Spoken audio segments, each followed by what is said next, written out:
Olá, pessoal, tudo bem com vocês? Eu sou o professor Marlon e este é o Conexão Escola. Sejam muito bem-vindos. No nosso programa de hoje, teremos 4 videoaulas recheadas de conhecimento. Vamos passar pelos estudos do inglês, geografia, língua portuguesa e matemática, com aulas preparadas por professores do portal Conexão Escola. Querem ficar ligados em tudo isso? É agora mesmo, logo depois da nossa vinheta.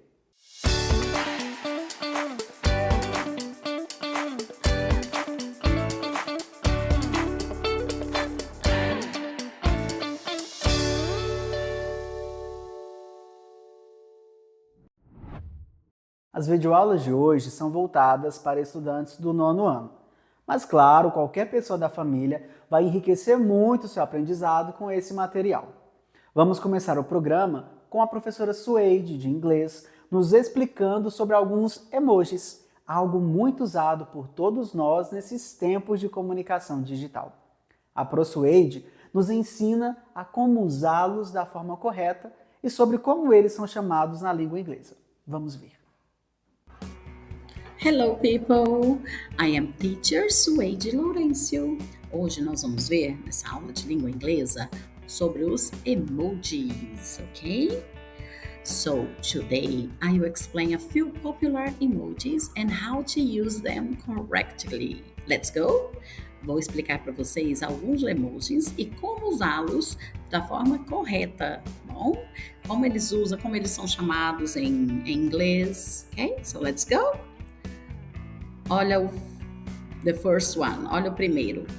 Esse da carinha sorrindo, olha, uma face with tears of joy. Esse que é chamado assim em inglês, face with tears of joy. Example, that joke was so funny. Então, um exemplo para quem usa, né, essa carinha é, aquela piada foi muito engraçada, né? Então, ele tá aí chorando de rir, verdade? Ok, vamos ver o próximo. Olha o próximo aí. Smiling face with heart eyes. Então, é a carinha, né, sorrindo com um coraçãozinho. É chamado de smiling face with heart eyes. Example, this pizza is amazing. Então, é quando você gosta, ama, né? Amou alguma coisa, alguma pessoa, algum lugar. Nesse caso aí, a pizza está maravilhosa, ok? Next one. Thinking face. Thinking face, olha, está pensando. Olha o exemplo. Should I buy this? Should I buy this? Então, será que eu deveria comprar isso mesmo? Será que eu realmente preciso? Olha, está pensando. Thinking face, ok? Next one, people. Fire emoji, olha, do foguinho. Example, that song was fire. Então, é quando você está impressionado, né? Foi algo muito espetacular. Aquela música, foi maravilhosa, espetacular, ok? Fire. Next one. Raising hands. Raising hands. Example. It's Friday.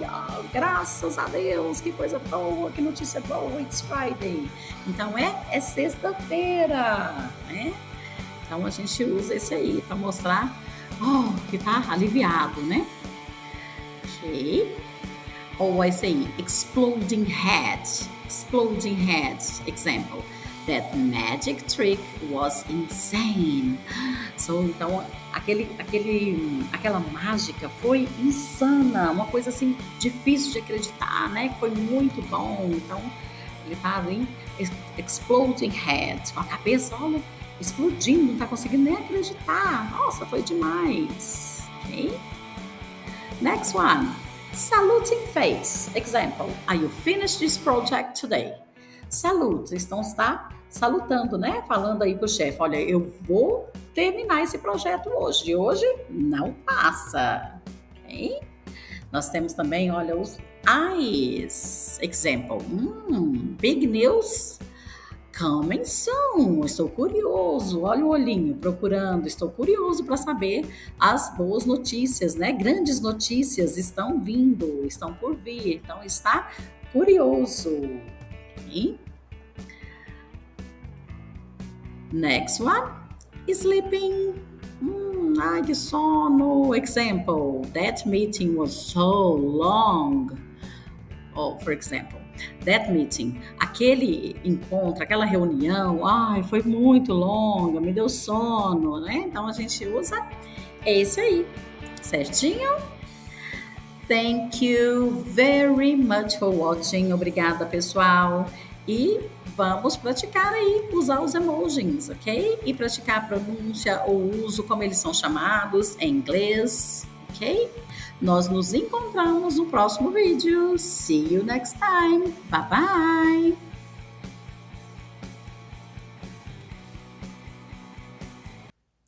Olha que bacana essa videoaula da ProSuede. E que tal você já pensar em alguns emojis para se posicionar sobre o lixo nos oceanos? É sobre esse tema que o professor Gabriel, de Geografia, apresenta a sua videoaula. Vamos conferir essa aula tão importante para a gente. Olá, pessoal. Eu sou o professor Gabriel e hoje vamos entender um pouco mais sobre geografia.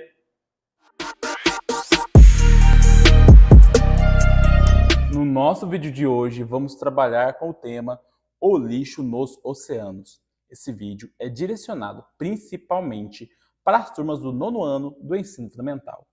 O lixo nos oceanos é um dos problemas ambientais mais graves da atualidade, afetando ecossistemas marinhos, sociedades humanas e a economia global. Esse fenômeno não é somente uma questão de descarte inadequado, mas um reflexo direto dos padrões de produção e consumo da sociedade contemporânea. Com a industrialização e a globalização, a circulação de produtos aumentou significativamente, especialmente no continente asiático, ampliando os impactos socioeconômicos e ambientais relacionados ao lixo marinho. O lixo nos oceanos é composto por resíduos sólidos produzidos pelo ser humano que, intencionalmente ou não, chegam ao ambiente marinho. Esses resíduos podem ser provenientes de fontes terrestres, como cidades e indústrias, ou de fontes marinhas, como navios e plataformas de petróleo. Um dos maiores problemas é o plástico, que representa mais de 80% dos resíduos encontrados no ambiente marinho. Isso ocorre devido à durabilidade e à flutuabilidade desse material, combinado com o descarte inadequado e consumo excessivo. Então, quando a gente pensa sobre a origem desse lixo nos oceanos, a gente tem dois fatores. Primeiro, a fonte terrestre, que corresponde a aproximadamente 80% do lixo nos oceanos e inclui resíduos urbanos, industriais e agrícolas que chegam ao mar por vários meios, rios, esgoto, vento. E tem também, pessoal, a fonte marinha, que corresponde a cerca de 20% do lixo nos oceanos e incluem resíduos descartados por navios, plataformas de petróleo e atividades pesqueiras. Os danos à biodiversidade marinha podem ser percebidos por meio das espécies marinhas que ingerem plástico ou ficam presas em resíduos, o que pode levar à inanição, asfixia e até mesmo à morte. Sobre as alterações nos ecossistemas, percebemos que o acúmulo de lixo afeta habitats marinhos como recifes de corais e manguezais. O lixo nos oceanos não afeta somente o meio ambiente, mas também a economia e a sociedade. Estima-se que os danos ambientais causados pelo lixo marinho custem cerca de 13 bilhões de dólares anualmente. Isso inclui perdas na pesca, turismo e transporte marítimo. A ingestão de microplásticos através de frutos do mar contaminados representa um risco à saúde humana. Regiões com alta vulnerabilidade social, especialmente na Ásia, eles sofrem mais com a poluição marinha devido à falta de saneamento básico e infraestrutura para a gestão de resíduos. A industrialização contribuiu significativamente para o aumento da produção e circulação de bens de consumo, o que levou ao aumento dos resíduos sólidos. A globalização intensificou esse processo, ampliando o consumo e o descarte de produtos plásticos em escala global. Países asiáticos como China e Índia são hoje grandes produtores de resíduos plásticos devido ao crescimento econômico acelerado e à falta de políticas eficazes na gestão de resíduos. Recentemente, a estratégia de Honolulu busca prevenir e gerenciar resíduos marinhos em escala global. Na Europa, a União Europeia implementou a diretiva sobre plásticos de uso único, proibindo itens como canudos e talheres de plástico. Na Ásia, iniciativas como o Plano de Ação Regional da Associação das Nações do Sudeste Asiático visam reduzir o lixo marinho, reduzir o consumo de plásticos de uso único, promover a reciclagem e incentivar a economia sustentável são ações fundamentais para enfrentar esse problema. A conscientização pública é essencial para mudar comportamentos e reduzir o descarte inadequado de resíduos. Então é isso, pessoal. Espero que tenham gostado do nosso vídeo de hoje e no final do vídeo tem a habilidade trabalhada e as nossas referências. Então, continue acompanhando os nossos vídeos do portal Conexão Escola e até a próxima!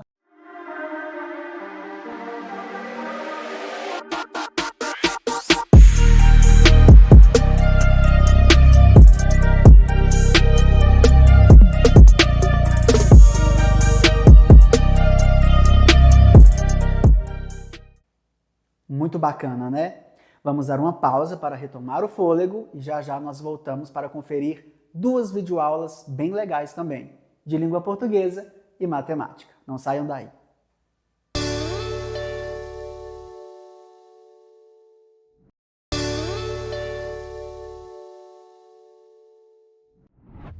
Voltamos, pessoal, e agora com um assunto que eu particularmente gosto muito, as figuras de linguagem.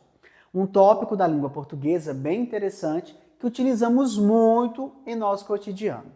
E eu não estou sendo irônico, tá? Para esta aula vou falar com vocês sobre as figuras de sintaxe, ironia e litote. Vamos aprender juntos.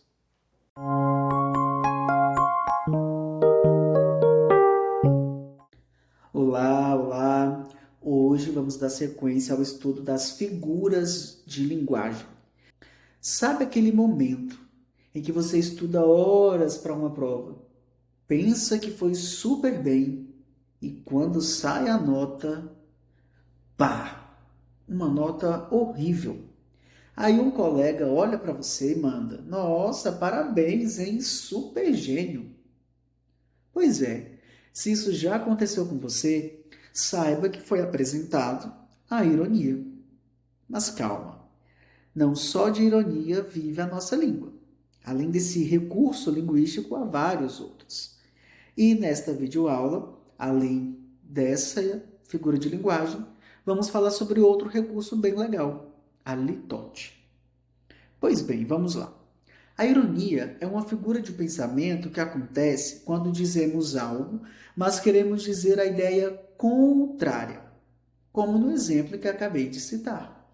Quando o colega chama o outro de super gênio após tirar uma nota muito baixa na prova, ele está querendo dizer o contrário daquilo. Um outro exemplo. Quando você olha para o céu em um dia de chuva e fala: ah, que dia maravilhoso! Sendo que você não está gostando porque você queria um dia ensolarado. Mais um exemplo. Um amigo marcou um compromisso com você, mas chega meia hora atrasado. E aí você diz: que pontualidade britânica! Você está usando da ironia, porque os britânicos costumam ser muito pontuais. E aqui você está usando essa construção para dizer justamente o contrário, que o seu colega não é pontual. Ou então, quando a bateria do seu celular acaba e você solta: nossa, que sorte a minha! Para dizer que você está sem sorte por a bateria do seu celular ter descarregado. Veja só, a ironia, ela deixa a frase mais expressiva e muitas vezes até engraçada. Mas cuidado, dependendo do tom e do contexto, pode soar como uma provocação e isso pode criar um atrito.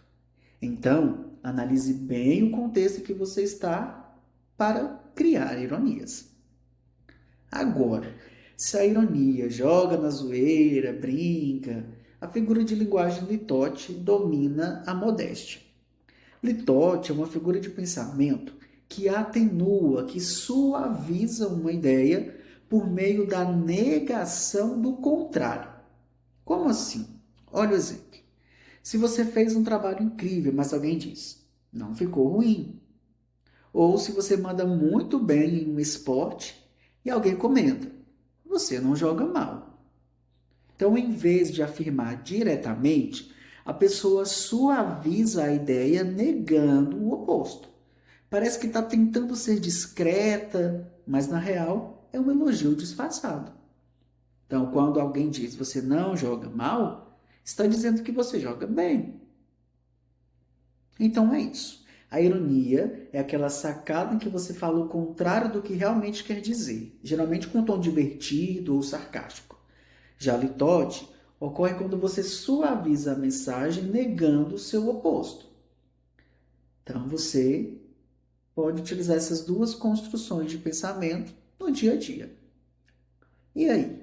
Você usa mais ironia ou litote no seu cotidiano? Um abraço e até o nosso próximo encontro.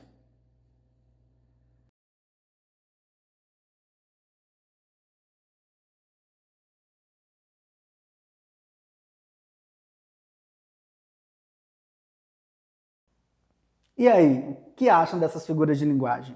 Qual delas vocês mais usam no dia a dia? Agora, mudando de assunto, temos uma aula top da professora Cristiane, de matemática, sobre triângulos semelhantes, perímetro e área. Um tema que costuma ser muito cobrado em provas, hein? Fiquem atentos a essa videoaula da hora.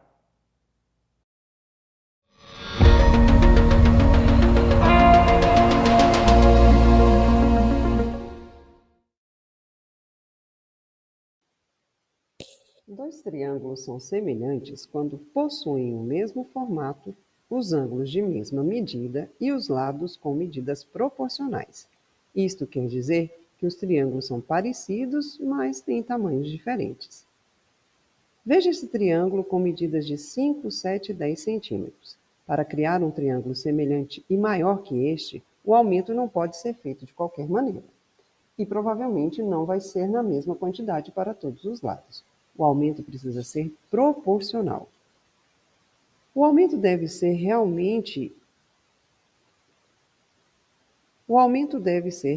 em todos os lados e proporcionalmente. Isto quer dizer que alguns lados vão aumentar mais que outros. Ou seja, se um lado dobra de tamanho, todos os mais têm que dobrar as suas medidas. Isto é dar proporcionalidade ao aumento. E o mesmo deve ser feito se for reduzir as medidas do triângulo. Vamos revisar como calcular a razão de semelhança entre dois triângulos? Então vejamos aqui esses dois triângulos que são retângulos. A razão de semelhança entre seus lados ela é calculada dividindo as medidas dos lados correspondentes.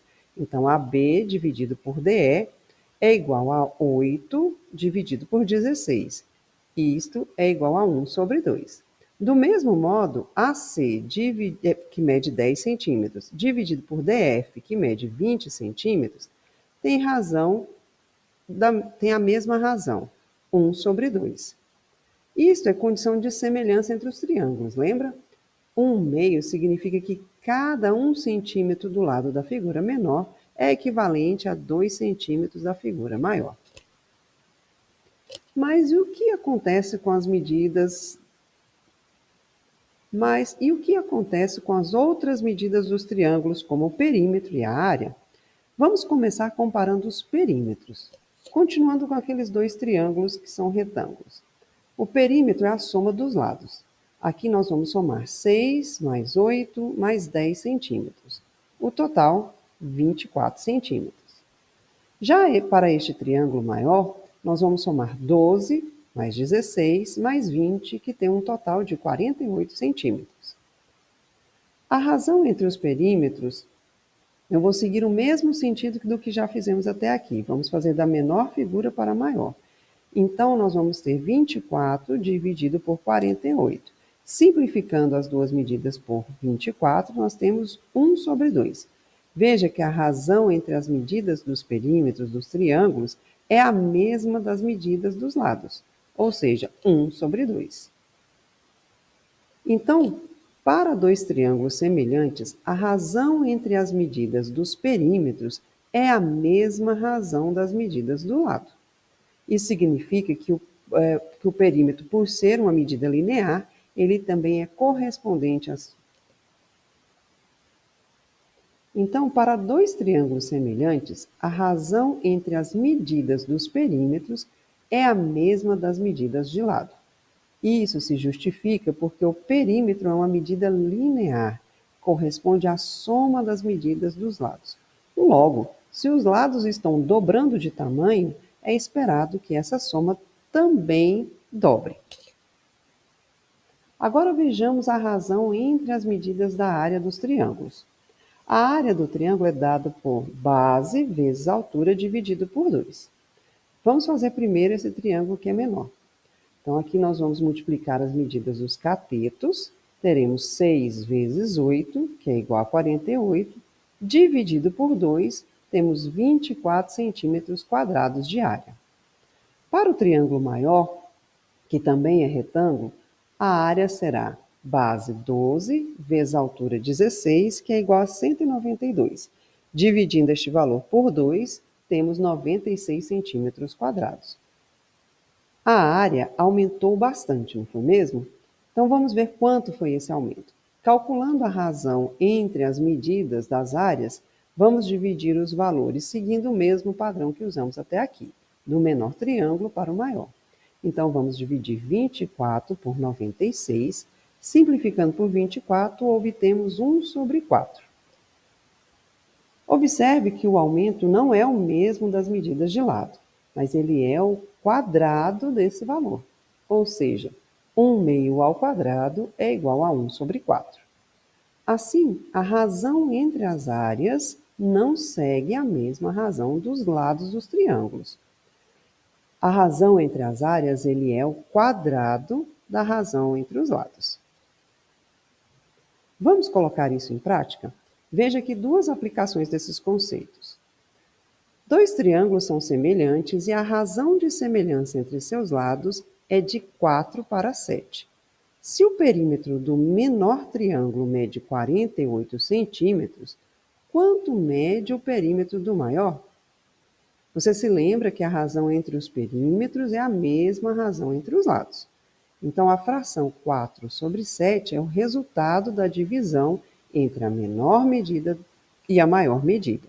Ou seja, vamos dividir o perímetro do menor triângulo pela medida do perímetro do maior triângulo e vamos obter também 4 sobre 7. Substituindo o valor do perímetro do menor, que é 48, nós vamos ter ali 48 dividido pelo perímetro do maior é igual a 4 sobre 7. Multiplicando cruzado, levamos ali o 7 que está dividindo para multiplicar pelo 48. E o 4 vem dividindo essa multiplicação.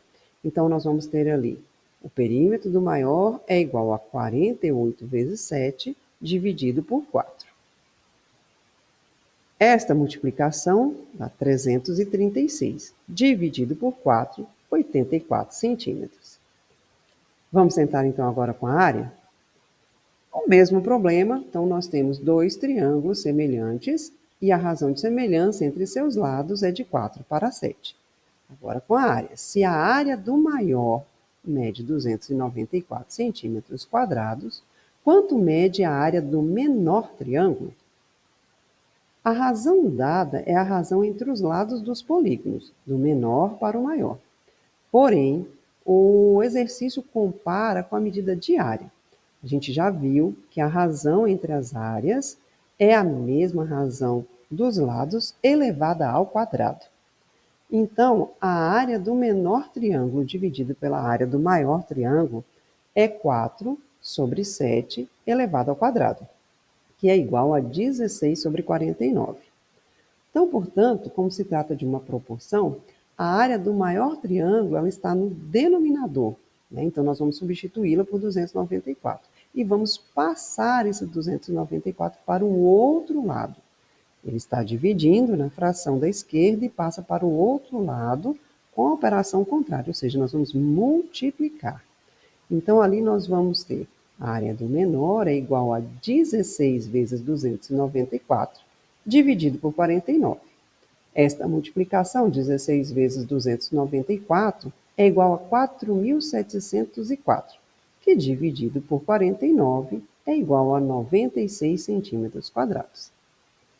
Bom, basta observar a construção da razão, se é do maior para o menor ou vice-versa, e seguir essa construção na hora de montar a proporção, tá? Bom, espero que esse conteúdo tenha te ajudado.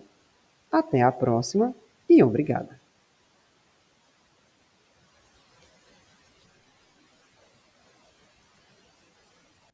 Uau, que aula maravilhosa! Obrigado, Pro Cristiane. Obrigado também, Suede, Gabriel, pela colaboração no programa de hoje. E também foi um prazer compartilhar com vocês sobre a língua portuguesa. Estamos ficando por aqui. Um grande abraço e até a próxima. Tchau, tchau.